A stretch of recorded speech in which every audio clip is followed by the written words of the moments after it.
তুমি আমাদের ভাই হয়ে যাবে, আমাদের আর তোমাদের মধ্যে কোনো পার্থক্য থাকবে না। আর পরকালে লাভ হলো যে তুমি মারা গেলে আল্লাহ তাআলা তোমাকে আপন জান্নাতে স্থান দান করবে।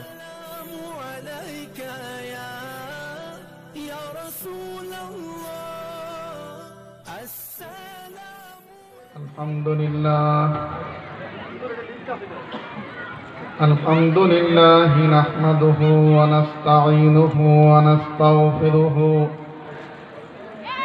ওয়া নু'মিনু বিহি ওয়া নাতাওয়াক্কালু আলাইহি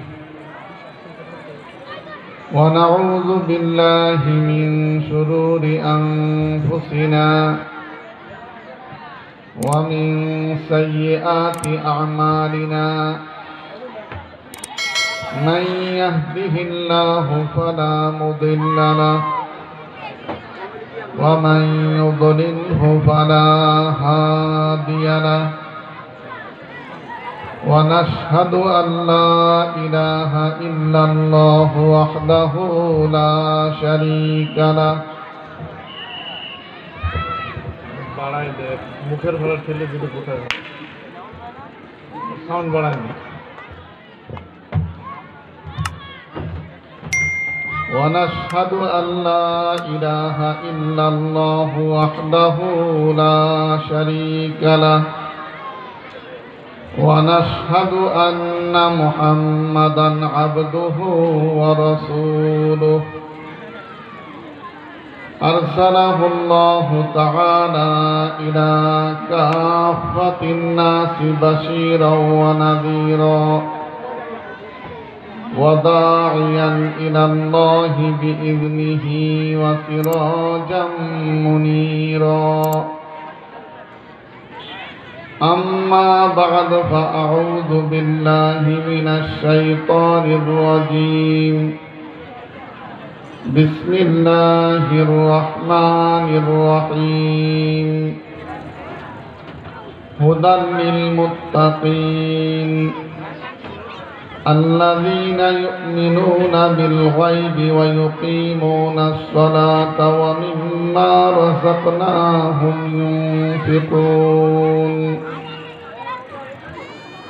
وقال رسول الله صلى الله عليه وسلم الكيس من دان نفسه وعمل لما بعد الموت. صدق الله مولانا العظيم وصدق رسوله النبي الكريم ونحن على ذلك من الشاهدين والشاكرين والحمد لله رب العالمين. অধ্যকার ইসলামী জলসা উপস্থিত দিনদার মুরব্বিয়ানে কেরাম ও যুবক ভাইরা, পর্দার আড়ালে অবস্থানরত মা ও বোনেরা,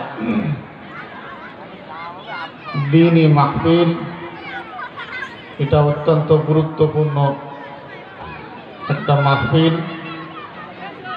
আমরা সাধারণ মানুষ যারা আছি, আমাদের এই বয়সে মাদ্রাসায় যে ইলমে দ্বীন শেখা সম্ভব না। এই মাহফিলগুলো করার উদ্দেশ্য হলো আমরা সাধারণ মানুষ যেন এখান থেকে দ্বীন শিখতে পারি, কিন্তু এর পরিবেশ সম্পূর্ণ উল্টো হয়ে যায়। বাচ্চারা এরা মনে করে এটা একটা আনন্দের বিষয়ের জন্য খই হুল্লার লাফালাফি করতেছে। আমরাও আবার দেখা যায় যে দোকানে কিছু কেনাকাটা করি, বিভিন্ন এলোমেলো অবস্থা হয়। এত টাকা যখন খরচ করা গেছে, তার একটু পর্দা দিয়ে পুরো মাহফিলটা ঘিরে দিলেই ভালো হয়, যাতে বাহিরের পরিবেশ এখানে না ঢোকে, এখানে নিরিবিলি শোনা যায়। কেন আমরা কথা বললে আপনাদের আওয়াজ কানে আসলে মন ওইদিকে চলে যায়। এই জন্য আলোচনার পরিবেশ ভালো হলে শুনেও মজা, বলেও মজা।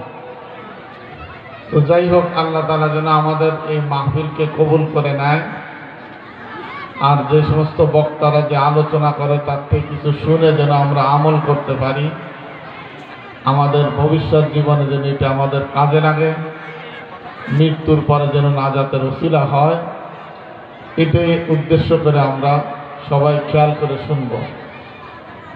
যদি মনোযোগ সহকারে শুনি তাহলে কিছু জানা যাবে, বোঝা যাবে, আমল করা যাবে। আর যদি মনোযোগ সহকারে না শুনি তাহলে ফায়দা হবে না। তো যাই হোক, আমি আপনাদের সামনে আলোচনা করব ঈমান সম্পর্কে। আল্লাহ তাআলা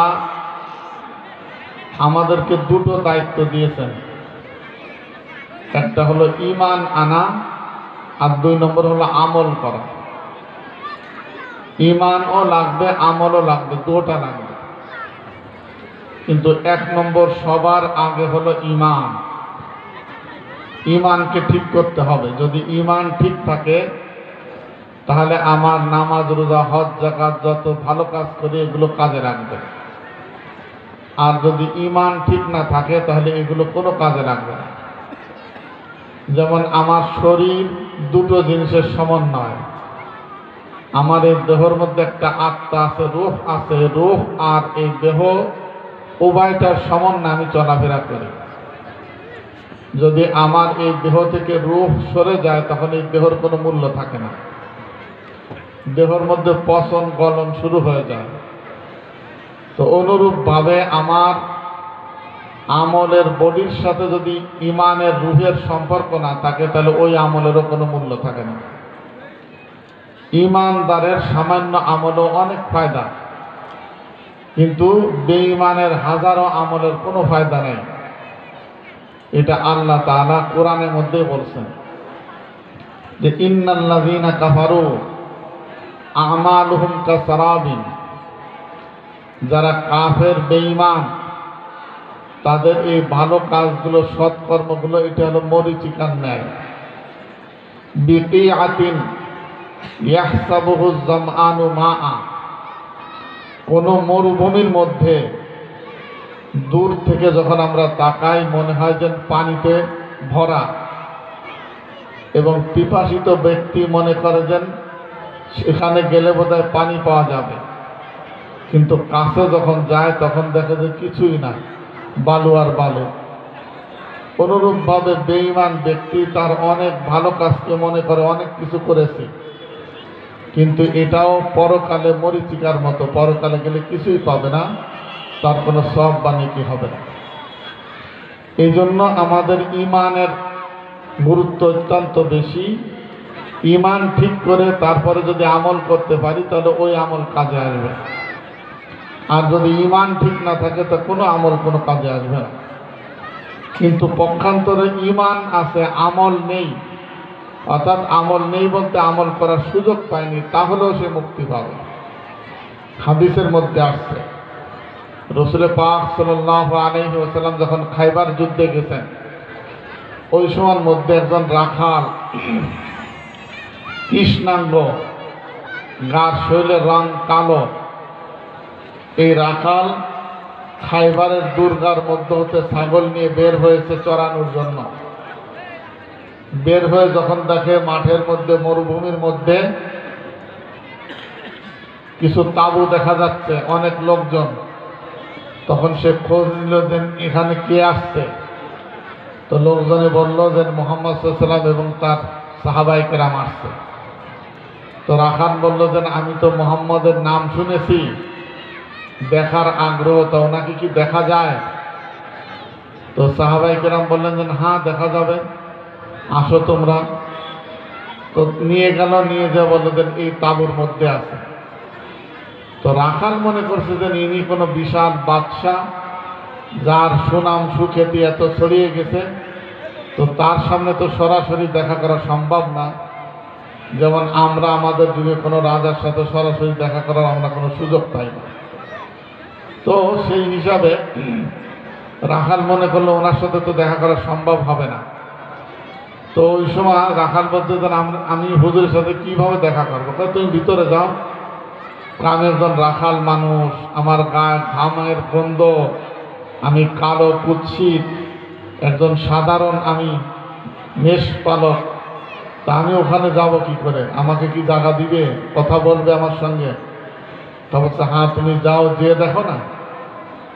তখন রাখাল ভিতরে ঢুকছে, ঢোকার পরে হুজুরকে পরিচয় দিচ্ছে যে আমি এই এলাকার একজন রাখাল, আমি আপনার সাথে একটু কথা বলতে চাই। তো হুজুর এত সুন্দর আলাপ করছেন দেখেও মুগ্ধ হয়ে গেছে। তো বলতেছে হুজুর আপনি কিসের জন্য আসছেন? হুজুর সাল্লাম বললেন আমি ইমানের দাওয়াত দেওয়ার জন্য আসছি। রাখাল বলল ইমানের দাওয়াত কি? তো বলল যে লা ইলাহা ইল্লাল্লাহ বলবে, আল্লাহ ব্যতীত আর কোনো মাবুদ নাই, অন্যান্য সকল উপাস্যর পূজা ছেড়ে দিবে, একমাত্র আল্লাহর ঘোষণা করবে। রাখাল বলল যে এর দ্বারা আমার লাভটা কি? তো বলছে যে এর দ্বারা দুনিয়াতে লাভ হলো তুমি আমাদের ভাই হয়ে যাবে, আমাদের আর তোমাদের মধ্যে কোনো পার্থক্য থাকবে না।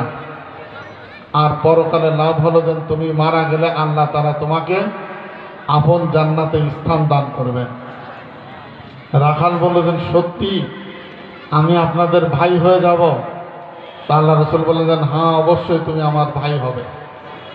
তো বললো আমি তো রাখাল, নিচু পর্যায়ের, আমার গায়ে গন্ধ কালো, আপনি আমাকে ভাই বানায় নেবেন? আল্লাহ রাসূল বললেন যে হ্যাঁ অবশ্যই। তো বললেন যে তাহলে আমাকে কলমা পড়াই দেন। রাখাল কলমা পড়ে নিল, লা ইলাহা ইল্লাল্লাহু মুহাম্মাদুর রাসূলুল্লাহ বলার পর এখন তো সে ঈমানদার হয়ে গেছে। রাসূল পাক সাল্লাল্লাহু আলাইহি ওয়াসাল্লাম তাকে বুকের সাথে জড়াই নিলেন। সে হুজুরের এই ব্যবহার দেখে অত্যন্ত আশ্চর্য বোধ করলো যে তিনি আমাকে কোনো ঘৃণা করেন নাই। রাসূল পাক সাল্লাল্লাহু আলাইহি ওয়াসাল্লামের এই ব্যবহারের পর এবার বলতেছেন ইয়া রাসূলুল্লাহ এখন আমার কাজ কি? আমার কাছে তো কিছু ছাগল আছে আমার মালিকের। তো বললো যে এই ছাগলগুলো মালিককে দিয়ে আসো। বললো আমি ইসলাম গ্রহণ করছি, এটি যদি জানতে পারে আমার মালিক তাহলে আমাকে তো হত্যা করে দিবে। বললো যে তোমার দেখা করার দরকার নাই, তুমি শুধু মালিকের বাড়ির পথ দেখাইয়ে ছাগলগুলো ছেড়ে দাও, ছাগল যার জায়গায় চলে যাবে, মালিকের বাড়ি পৌঁছে যাবে, তুমি চলে আসো। ঠিক তাই করলো। আসার পরে আল্লাহ রসুলকে বললেন হুজুর আমার এখন কাজ কি? তো বললো এখন যে টাইম এটা কোনো নামাজের রক্ত না যে নামাজ পড়তে বলবো, রোজার মাসও না যে রোজা রাখতে বলবো, হজের সুযোগ নাই যে হজ করতে বলবো, তুমি গরিব মানুষ তোমার পরে যাকাতও ফরজ না। এখন তোমার একটা কাজ আছে, সেটা কি? আমাদের যে কাজ অর্থাৎ জিহাদ। তখন ওই সাহাবী, উনি এখন তো সাহাবী হয়ে গেছে, ওনার নাম হলো আসওয়াদ। তো ইনি আল্লাহ রসুল থেকে তলোয়ার নিয়ে খাইবারের যুদ্ধে শরীক হল। যুদ্ধের শেষে সাহাবায়ে কেরাম এবার কে কে আহত হয়েছে, সাহাবাদের মধ্যে কে নিহত হয়েছে, এদেরকে খুঁজে খুঁজে আনতে লাগলেন। তো সাহাবাদের মধ্যে যারা ছিল তারা কেউ এই ছেলেটাকে চেনে না, রাখালকে চেনে না, কারণ সে তো নতুন আজকে আসছে এবং আল্লাহ রসুলের হাতে যে মুসলমান হয়েছে অনেকে জানেও না।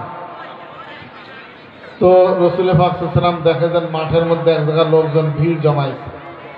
হুজুর গেলেন, যে বলেন কি হয়েছে? বলল হুজুর এই লোকটাকে তো চিনি না, কে? হুজুর সাল্লাম বলেন দেখি তোমরা সরো। হুজুর দেখে বললেন যে এ আমাদের ভাই, এর নাম আসওয়াদ, এ মুসলমান হয়েছে, জিহাদে আসছে, শহীদ হয়ে গেছে এবং এ জান্নাত। এই কথা শুনে সাহাবায়ে কেরাম বলেন হুজুর কিভাবে জান্নাতি? তো বলছেন হ্যাঁ সে ঈমান আনছে, নেক আমলের আর কোনো সুযোগ পায়নি, এই অবস্থায় শহীদ হয়ে গেছে, এই জন্য আল্লাহ তাআলা তাকে এই অবস্থায় জান্নাত দান করবে। এই জন্য ঈমানের এত মূল্য যে আমল করার যদি সুযোগ না পায় তো শুধু ঈমানের দ্বারাই সে নাজাত পেয়ে যাবে। কিন্তু যদি ঈমান না থাকে, হাজারো আমল করে, এই আমলের কোনো মূল্য নেই। আল্লাহ তাআলা সেটি বলছেন যে ইন্নাল্লাযীনা কাফারু, যারা কাফের বেঈমান, আমালুহুম কাসরাবিন, তাদের সমস্ত কাজ মরিচিকার মতো, বিকিআতিন, ফাঁকা ধুধু ময়দানের মধ্যে, মরুভূমির মধ্যে, ইয়াহসাবুহু যামআনু মাআ, আর পিপাসিত ব্যক্তি মনে করে যেন এই মরুভূমির মধ্যে পানি আছে অথচ পানির কিছু নাই, তো ওদের আমলে ওই রকম মরিচিকার মতো কোনো মূল্য নাই।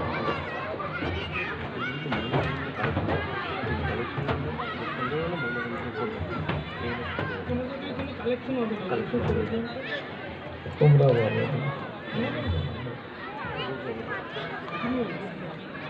মানে মহিলা প্যান্ডেলে কালেকশন করতে সেটা নিষেধ করে দিবে। একটি ঘোষণা শুনি, মহিলা প্যান্ডেলে আমরা যে মা বোনরা আছি আমরা অনেকে কালেকশন করতেছি। এই মুহূর্তে মাহফিল ইন্তজামি কমিটির পক্ষ থেকে কালেকশন করতে নিষেধ করা হচ্ছে। যখন সামনে বলা হবে পুরুষ প্যান্ডেল এবং মহিলা প্যান্ডেল একসঙ্গেই কালেকশন হবে তখন করবেন। এখন কেউ দিবেনও না, কেউ কালেকশনও করবেন না। তো আজকে কোনো কালেকশন হবে না, এরা তাই বলছে, এই জন্য এখন কোনো কালেকশন কেউ করবেন না। তো আলহামদুলিল্লাহ, যেটা বলতেছিলাম যে হযরত আসওয়াদ রাদিয়াল্লাহু তাআলা আনহু তিনি কোনো আমলের সুযোগ পায়নি, ওই অবস্থায় ঈমান আনার পরে জিহাদে গেছেন, ওই অবস্থায় শহীদ হয়ে গেছেন। তাহলে বোঝা যাচ্ছে যে যদি কারো ঈমান ঠিক থাকে, আমল নাও থাকে, তাহলেও আল্লাহ তাআলা তাকে নাজাত দিবেন। কিন্তু ঈমান নেই, হাজারো আমল থাকলে কোনো মূল্য নাই। আমরা অনেক সময় ভুলবশত বলে থাকি যে আমাদের থেকে অমুসলিমরা অনেক ভালো। হ্যাঁ, তাদের কাজ ভালো, ঠিক আছে, কিন্তু এর দ্বারা ঈমান যখন নেই তার যতই ভালো হোক, ঈমানদারের সাথে তার কোনো তুলনা নেই। ঈমানের মূল্য অনেক বেশি। ঈমানের মূল্য যেমন বোঝানোর জন্য বলা হয় যে গাণিতিক হিসাবে আমি যদি সংখ্যা বসাই তো প্রথমে 1 দিয়ে এরপরে যত 0 দিব তত মান বাড়বে। 1-এর পরে যদি একটা 0 দিই, 0 দিই, তাহলে 10 হচ্ছে, 2টো দিলে 100 হচ্ছে, 3টা দিলে 1000 হচ্ছে, এভাবে যত দিচ্ছি তত বাড়তেছে। কিন্তু 1 না দিয়ে যদি আমি লক্ষ শূন্য বসাই, এর কোনো মূল্য নেই।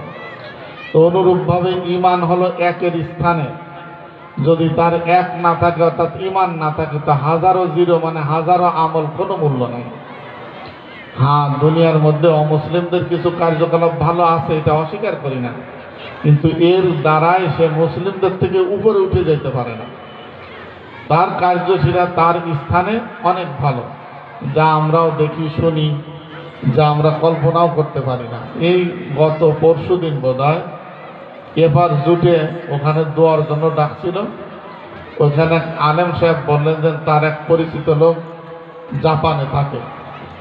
তো সে বলল যে আমি একদিন ঘটনাক্রমে গাড়ি ফেল করছি, তো গাড়ি ফেল করার কারণে আমি আর যাইতে পারতেছি না। তখন একটা লোক সে এসে বলতেছে যে আপনি কোথায় যাবেন ভাই? তো বলছে আমার অমুক জায়গা যাব, আমি সরকারি চাকরি করি, কিন্তু গাড়ি ফেল করছি। তো বললো আমার গাড়িতে ওঠেন। উঠলো, ওঠার পরে কিছু দূর যাওয়ার পরে গাড়িটা অফ করে এক জায়গায় রোডের লাইট জ্বলতেছে, রোডের লাইটগুলো বন্ধ করলো, করে আবার গাড়িতে উঠে চললো, যে তার অফিসে পৌঁছায় দিলে এবার এই লোকটা যাকে পৌঁছায় দিতে, সে বলছে ভাই আপনাকে কি দিতে হবে? তো বলছে আমাকে কিছু দেওয়া লাগবে না। তো বলছে আপনি আমাকে এত বড় উপকার করলেন। না, আমি আপনার উপকার করি না, আমি দেশের উপকার করছি। আপনি সরকারের চাকরি করেন, আপনি যদি অনুপস্থিত থাকেন আমার সরকারের অনেক ক্ষতি হয়ে যাবে, এই কাজগুলো হবে না। আপনি আসছেন, কাজ করবেন, এর দ্বারা আমার দেশের উন্নতি হবে, সরকারের উপকার হবে। আমি সরকারের উপকার করছি, দেশের উপকার করছি, আপনার কোনো উপকার করিনি। আমরা হলে তো এরকম কেউ করিও না, কেউ দিকে তাকায়ও দেখি না। বরং আমাদের কাছে যদি জিজ্ঞাসা করে, বিশেষ করে আমাদের বাঙালি স্বভাবের কথা বলতেছি, যে ভাই আমি দেয়ানা মাদ্রাসায় যাবো, কোন দিক? তো দেয়ানা মাসে এই দিক দেখাই দেবে, এই দিক। এই হলো আমাদের স্বভাব। এক বুড়ো আমারও বলতেছে, আমার ওই মসজিদে থাকতো, অনেকে দেখতেও পারেন, এখন নেই, এক বুড়ো থাকতো মসজিদে। তো একদিন কথা আমারও বলতেছে, হুজুর ছোটবেলায় অনেক দুষ্টমি করেছি, আল্লাহ মাফ করবে কিনা? তা কাছে কে? তো বলতেছে এরকম, সে সময় তো নদী নালা খাল বিল বেশি ছিল, তো লোকজনে জিজ্ঞাসা করতো খাল পার হওয়ার সময় কোন সুজা পানি কম, তো যে সুজা পানি বেশি সেই সুজা দেখা দিতে হবে, এই সুজা কম, এই সুজা পার হয়, আর লোকজন ওই সুজা যায় ডুবে যেত। তা আমাদের মানে জন্মের থেকে আমাদের স্বভাব হচ্ছে বাচ্চা কাছে যে এত মিথ্যা কথা জানে যা কল্পনা করা যায় না। এদের জন্মের থেকে আমরা মিথ্যা শিক্ষা দিচ্ছি, এটা আমরা সতর্ক থাকি। আমরা আমাদের পরিবার আমরা নিজেরা ধ্বংস করতেছি। কোলে করে মা আব্বা ওরে বুঝ দেয় যে বাঘ আসবে, চুপ কর, গম পর, এই শিয়ে লাগছে। পরে দিয়ে ছেলে দেখেন কিচ্ছু না, খালি খালি, তখন ও দেখেন এর মিথ্যা কথা তো কতিয়ে এইভাবে দিয়ে তারা সারা যায়। কয়েকদিন এই তুই ভালোভাবে পড়াশোনা কর, তোরে আমি কী করে দেবো, মোবাইল কিনে দেবো। এরপরে মোবাইল কিনে দেয় না, তো ছেলে দেখে তো এরকম মিথ্যা কথা বলতে হয়। এরকম সারা জায়গায়, এবং কি ভর্তি করার সময় বয়স 7 বছর লেখে দেয় 4 বছর বা 5 বছর। তো ওর সার্টিফিকেটের ভিত্তি হচ্ছে মিথ্যার পরে। তো আমি এগুলো জানতাম না যে বাচ্চারা এত মিথ্যা কথা বলে। আমাদের ওই বাসায় বিএল কলেজের ছোটো ছোটো বাচ্চারা আসে, তো ওই যা কথা বলবে সব মিথ্যা ছাড়া কোনো সত্যি কথা নেই। তো এই যদি আমাদের পরিবারের মধ্যে হয় তা আমি ক্ষতিগ্রস্ত হব। আমার পকেটের থেকে আমার ছেলে টাকা নেবে, জিজ্ঞেস করলে ওদের নিয়ে নিই। তো এর দ্বারা আমার বিবি এরকম নেবে, মানে সারা জায়গায় আমার সন্তান মিথ্যা শিখবে। তো মরা পর্যন্ত আমাকে ওই মিথ্যা বোকা বুকতে হবে। বেশি দূর নেই, কলকাতা আমার মামু বাড়ি আছে। আমার ওই মামা তো ভাই বোন তখন ছোট ছিল। আমি 95-তে একবার গেছি আর 2000 সালে একবার গেছি। একটা বিষয় আমি পরীক্ষা করার জন্য বলতে দেন, তুই মামারে বলবি যে আমি এটা করিনি। কয় না, আমি বলতে পারবো না। আমি কেন? আব্বু কেছে যেন সত্যি কথা কবি, কিচ্ছু কব না, আর মিথ্যে বলি তোরে একেবারে শেষ করে বানাবো। সেই জন্য আব্বা বলছে সত্যি বললে কিছু বলবে না, আমি সত্যি বলবো। তা আমি দেখলাম বাচ্চাদেরকে যে মিথ্যা, এটা আমরাই শেখাচ্ছি। ওদেরকে যদি আমরা ছোটোবেলার থেকে যদি ভালো করি তাহলে কিন্তু খারাপ হয় না। কিন্তু ছোটোবেলা আল্লাহ দিয়ে দিয়ে ওর কাছের বড়ই চুরিয়া আনছে, কিছু করি না, আদরের ছেলে, ওর এই করেছে করতে করতে পরে দিয়ে আমার পকেটের থেকে টাকা হারিয়ে দিচ্ছে। তো ক্ষতিগ্রস্ত তো আমি হচ্ছে। ওর তো নিয়েছিল একটা বড়ই, আর আমার নিয়ে গেছে টাকা। এরপরে যে মার স্বর্ণ অলঙ্কার, মাঝে একজন এই সে আড়ংঘাটার থেকে, সে লম্বা ঘটনা বলবো না, যেন সে বাচ্চা মানুষ, সে এমন এমন অলঙ্কার চুরি করেছে। তারপর শেষ পর্যন্ত তারা কাছে তুই করেছিস কেন? আমার সাথে জিন আছে, আমার জিনই কইছে এগুলো নীতি, মানে বাঁচার জন্য সে ওগুলো মিথ্য মানে বলে ই করছে। আমরা জানি এই ছেলে মারাত্মক শয়তান, দুষ্ট, ওরে কোনো প্রশ্রয় দেওয়া যাবে না। ওর এক আত্মীয় আমরা জায়গায় ফেরত দিয়েছো, এখানে রেখে না, আরও ক্ষতি করবে। তো পুরো পরিবারের মধ্যে সত্য বলতে কিছু নাই মিথ্যা ছাড়া। তো আমাদের এই সবের তুলনায় বিদেশে অনেক ভালো, তারা মিথ্যা বলে। এই যে যারা কোরিয়ায় যাচ্ছে ওরাই বলে যে এদেরকে যদি আপনি ঘুষ দেন, তোর 1 কোটি টাকা ঘুষ দেবো, আমার এই ছেলেটা নিয়ে যা, নেবে না। বলবে আমার দেশের আইন অনুযায়ী যদি ও যাইতে পারে তা যাবে, না হলে যাবে না। কিন্তু ওকে আমি টাকা নিয়ে অযোগ্যকে আমার দেশে নিয়ে আমার দেশের ক্ষতি করব না, এটা করবে না। এরকমভাবে এই বাজারে একটা লোক পলিথিন এটা ওটা পাইলে সাফ করে দেয়। আমার একজন বলতেছে হুজুর এই লোক বিদেশে ছিল, সেখানে রাস্তায় কোনো ময়লা ফেলায় না, ও দেখলে এ সাফ করে। আমরা যেন ওর জীবন চলে যাবে, তা আমাদের বাংলাদেশ সাফ হবে না। ওই একা কয়টা সাফ করবে? আমরা দোকানে বসে খাচ্ছি আর রোডে ফেলাচ্ছি, ও সাফ করবে কয়টা? তা আমরা যদি ভালো না হই তাহলে দেশ ভালো হবে কীভাবে? আমরা একবার উন্নত দেশ করে দিব। মানুষ উন্নত হলে দেশ উন্নত হবে, মানুষ ভালো হলে দেশ ভালো হবে। দেশ কোনো আলাদা কোনো বস্তু না। এই জন্য যেটা বলতেছিলাম যে ঈমান, এই ঈমান আমরা ছেলে মেয়েদেরকে এবং সবাইকে ঈমানের কথা বলবো, ঈমানের পরে আনবো। কিন্তু নাস্তিক যারা আছে, বেঈমান যারা আছে, বা শয়তানে অনেক সময়ের মধ্যে আমাকে আপনাকে ধোঁকা দেয়। সেটা কি? যে আমরা যা দেখি না তা বিশ্বাস করি না, আমরা অন্ধবিশ্বাসী না। আমাকে দেখতে হবে তারপরে বিশ্বাস করতে হবে। এটা একটা শয়তানেরও ধোঁকা, নিজের নফসেরও ধোঁকা, আর যারা নাকি বদ্দিন বেঈমান নাস্তিক তাদের ধোঁকা। ইসলামের যে ঈমান যেটা বলা হয়, ঈমানের সংজ্ঞা আমরা বুঝি না, যার কারণে এই প্রশ্ন করি। যদি ঈমানের সংজ্ঞা বুঝতাম তাহলে এই প্রশ্ন করতো না। যেমন মানুষের মধ্যে নারী পুরুষ হয়, এটা বলা যায় যে এ নারী না পুরুষ, এ প্রশ্ন খাটে। কিন্তু আমি গ্লাসের ব্যাপারে যদি বলি যে এই গ্লাসটা কি নারী না পুরুষও খাটে না, কারণ ওর সংজ্ঞার মধ্যে নারী পুরুষের কোনো বিষয় নাই। এরকম ইমানের সংজ্ঞার মধ্যে দেখার কোনো বিষয় নেই। ইমান বলা হয় না দেখা জিনিসের বিশ্বাসের নাম। আমি আপনাদের সঙ্গে সেই আয়াতটি পড়েছি যে আল্লাযীনা ইউমিনুনা বিল গায়ব, কোরআনের সূরা বাকারার শুরুতেই আল্লাহ তাআলা এটি বলছেন যে যারা না দেখা জিনিস, অদেখা জিনিসের পরে বিশ্বাস স্থাপন করে। তো ইমানের সব বিষয়ই হলো যে যা দেখা যায় না, এটিকে যদি আমি দাবি করি যে না দেখাইতে হবে, তাহলে তো এটা অযৌক্তিক হবে। এই জন্য ইমান হলো আল্লাহকে দেখিনি বিশ্বাস করতে হবে। রসুলকে আমরা দেখিনি, অন্য মানুষ দেখছে, তো আমরা না দেখো বিশ্বাস করব। জান্নাত দেখিনি, জাহান্নাম দেখিনি, পুলসিরাত দেখিনি, হাসরের মাঠ দেখিনি, এসব না দেখে দেখে বিশ্বাস করতে হবে। ফেরেশতা দেখিনি, না দেখে বিশ্বাস করতে হবে। এইগুলোর বিশ্বাস করার নামই হলো ঈমান। এইগুলোকে আমি যদি দেখতে চাই, এটা দেখা সম্ভব না। কারণ হলো আল্লাহ তাআলা মানুষকে বোঝার জন্য, জ্ঞান অর্জনের জন্য তিনটে মাধ্যম দিয়েছে। একটা মাধ্যম হলো পঞ্চ ইন্দ্রিয় বলে, আমার হাত, পা, চোখ ইত্যাদি, এইগুলোর দ্বারা আমি জ্ঞান অর্জন করি। যেমন নাকি আমার নাকের দ্বারা এটি কি সুঘ্রাণ নাকি দুর্ঘ্রাণ, এসব আমি কি করি, নাকের দ্বারা বুঝি। জিহ্বায় দিলে তিতে না মিঠে জিহ্বায় বলে দেয়। হাত দিলে ঠান্ডা না গরম হাতে বলে দেয়। কান দিয়ে আওয়াজ কি শ্রুতি মধুর না শ্রুতি কটু, এটা কানে বলে দেয়। এরকম আমার চোখে ভালো না খারাপ বা কোন কালার, এটা চোখে বলে দেয়। এইগুলোর দ্বারা আমরা এইসব জ্ঞান অর্জন করি। অন্যগুলো বাদ দিই, আমি আমার এই চোখের যে শক্তি বা কাজ, এটা যদি কান দিয়ে নিতে চাই, নেওয়া যাবে? চোখ দিয়ে দেখি, এখন চোখ বন্ধ করে যদি কান দিয়ে দেখতে যাই, দেখা যাবে না, কানের সে ক্ষমতা নাই। এরকমভাবে ঠান্ডা না গরম, কান দিয়ে যদি শুনতে চাই, শোনা যাবে না, ওটা হাত দিয়ে বুঝতে হবে।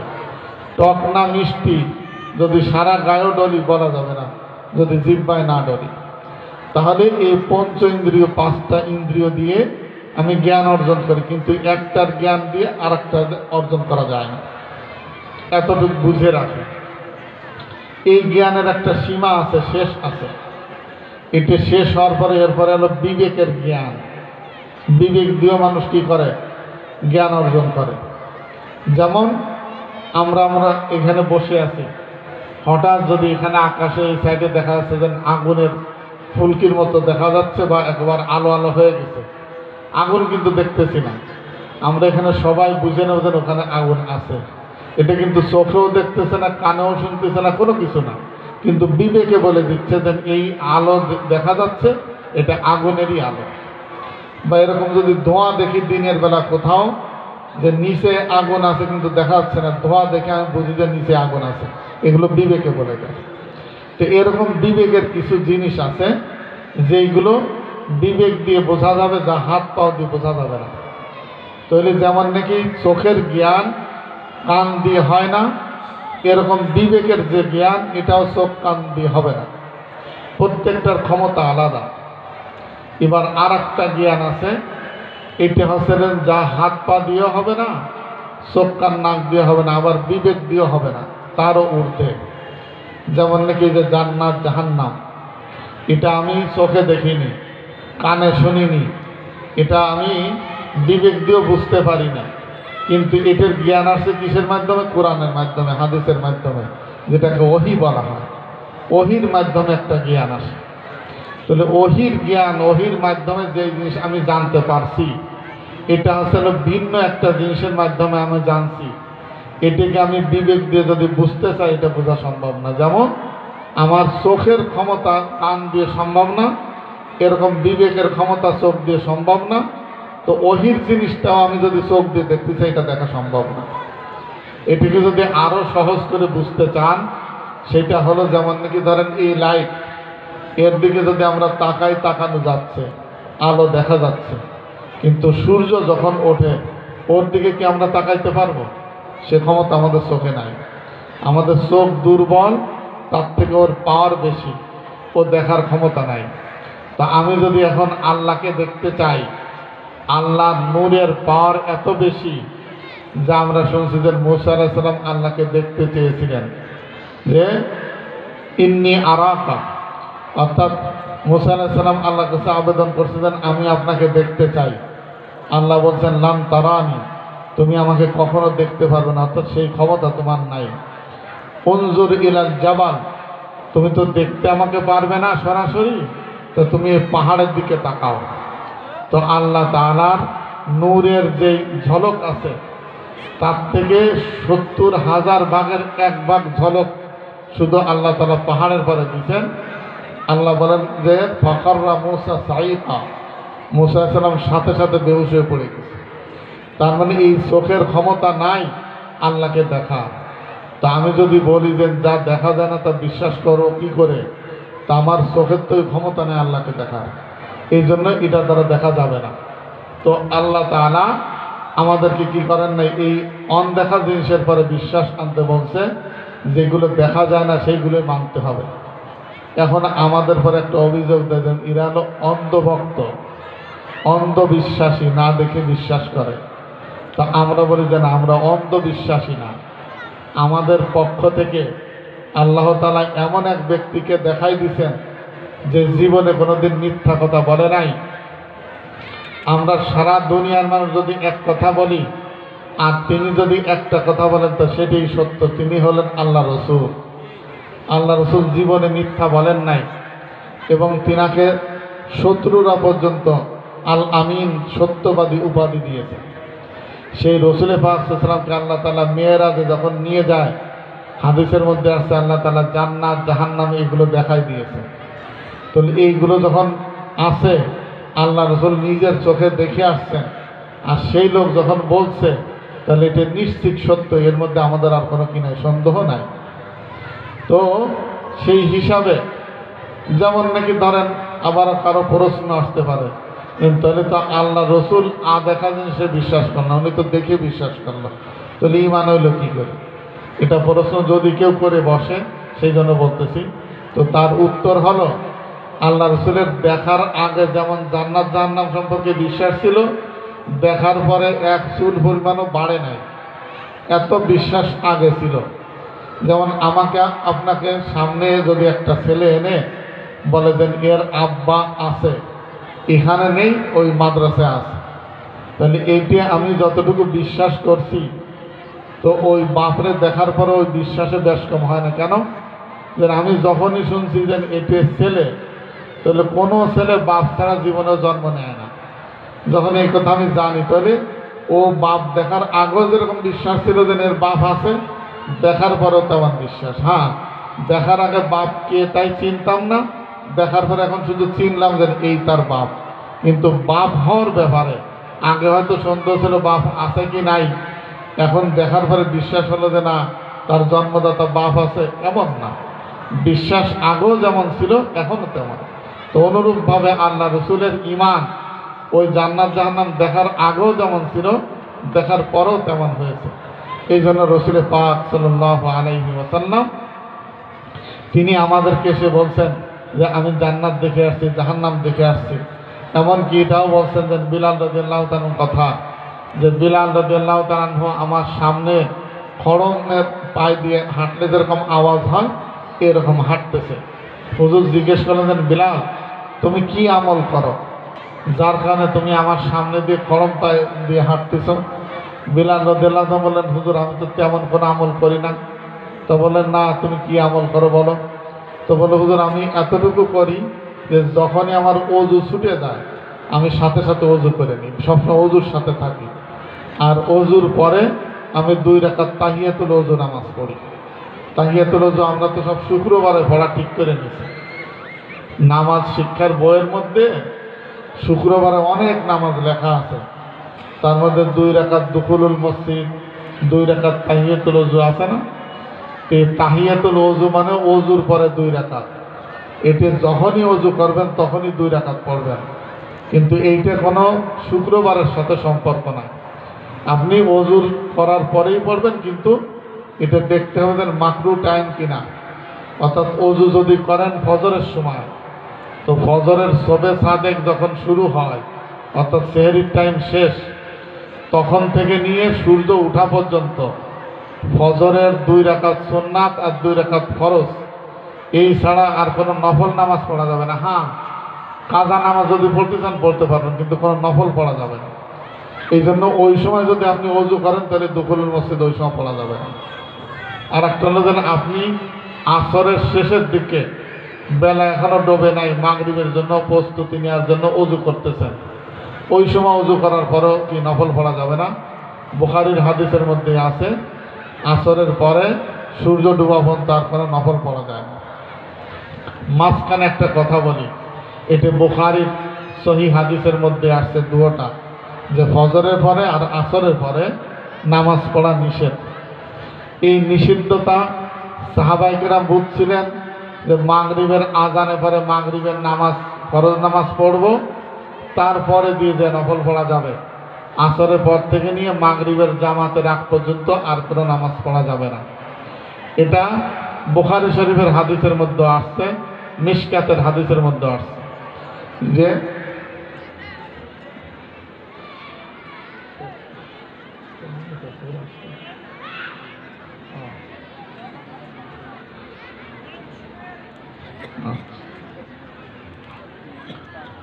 তো যেটা বলতেছিলাম যে হাদিসের মধ্যে আসছে যে রাসূল পাক সাল্লাল্লাহু আলাইহি ওয়াসাল্লাম বলছেন যে তোমরা বেলা ডোবার পরে আর মাগরিবের আগে 2 রাকাত নামাজ পড়ো। আবার ওরকম 2 বার বলছেন, 3 বার পড়ার পরে এরপরে আল্লাহ রাসূল বলেন লিমান শাআ, যার মনে চায়। এটি খেয়াল করেন, অনেক মসজিদে অনেকে নামাজ পড়ে, এ নিয়ে যারা পড়ে তারা মনে করে ফরজ আদায় করে ফেললাম, আর যারা পড়ে না তারা মনে করে একটা হারাম কাজ করে ফেললাম। এই নিয়ে অনেকজনের মধ্যে দ্বন্দ্ব হয়। এই জন্য এটি মাসআলা জেনে রাখলে কোনো দ্বন্দ্ব হবে না। সেটা হলো মাগরিবের আজানের পর কিছু লোক আছে আজান দেয়া শুরু করবে, সাথে সাথে ওই 2 রাকাত নামাজে দাঁড়ায় যায়। ওই সম্বন্ধে যারা আমরা পড়ি না তারা চিন্তা করি যে নিয়ে আবার কোন নতুন নিয়ম শুরু করলো। আর যারা পড়ে তারা মনে করছেন এই সময় 2 রাকাত পড়া ফরজ, না পড়লে এটা মানে হারাম হয়ে যাবে, জাহান্নামে চলে যাবে। এই দুটা ভুল। আল্লাহ রসুল বলছেন আসরের পরে কোনো নফল পড়া যাবে না। এর শেষ সময় কতটুকু এইটি বোঝানোর জন্য আল্লাহ রসুল বুঝাইছেন যে বেলা ডোবার পরে মাগরিবের নামাজের আগে যদি কেউ 2 রাকাত নামাজ পড়তে চায় পড়তে পারে, লিমান শাআ, যার মনে চায়। এবং হাদিসের মধ্যে এটাও শব্দ আসছে যেন কেউ এটাকে সুন্নাত মনে না করে। এটা কোনো সুন্নাত না, এটাকে জায়েজ। যেমন এখন আপনি দাঁড়ায় এখানে 2 রাকাত নামাজ পড়েন, এটা দুনিয়ার কেউ সুন্নাত বলবে না, কিন্তু পড়া যায়, নফল নামাজ পড়তে পারবেন। ওই সময়টাও তাই, ওখানে যার মনে চায় পড়তে পারবে, ওটা পড়া যায়। ওই আসরের পরে যে নিষেধ করা হয়েছিল সেই নিষিদ্ধতা বেলা ডোবার সাথে সাথে শেষ, এখন আর নিষেধ নাই। এখন যারা পড়ে এরা যদি এটাকে জরুরি মনে করে, বা আমি সৌদি ছিলাম দেখে আইছি, বা হজে গেছিলাম দেখে আইছি, সুতরাং এটা পড়তেই হবে, এটাও গোমরাহি, এটাও ভুল। আর যারা মনে করে পড়া যাবে না, এটাও ভুল।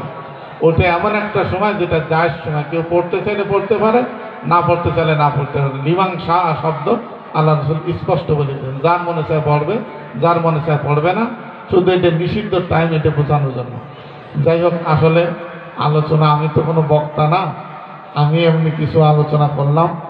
আসল যারা বক্তা আছেন আমাদের মানজুরি সাহেব আছেন, এবং দূরের থেকে যে মেহমান আসতেছেন ওসমান গনি হাবিবি নাকি নাম, তো ইন্দ্রা আসতেছেন, এনাদের আলোচনা শুনবেন।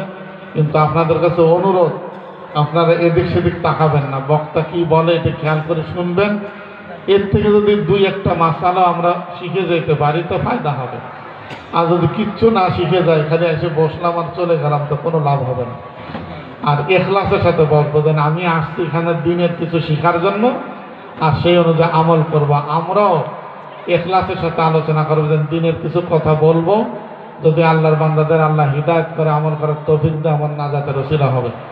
আল্লাহ তাআলা আমাদের উভয়কে আমল করার তৌফিক দান করুক। ওয়া আখিরু দাওয়ানা আনিল হামদুলিল্লাহি রাব্বিল আলামিন। নতুন নতুন ভিডিও পেতে আমাদের চ্যানেলটিকে সাবস্ক্রাইব করুন এবং পাশে থাকা বেল আইকনটি প্রেস করে অল করে দিন।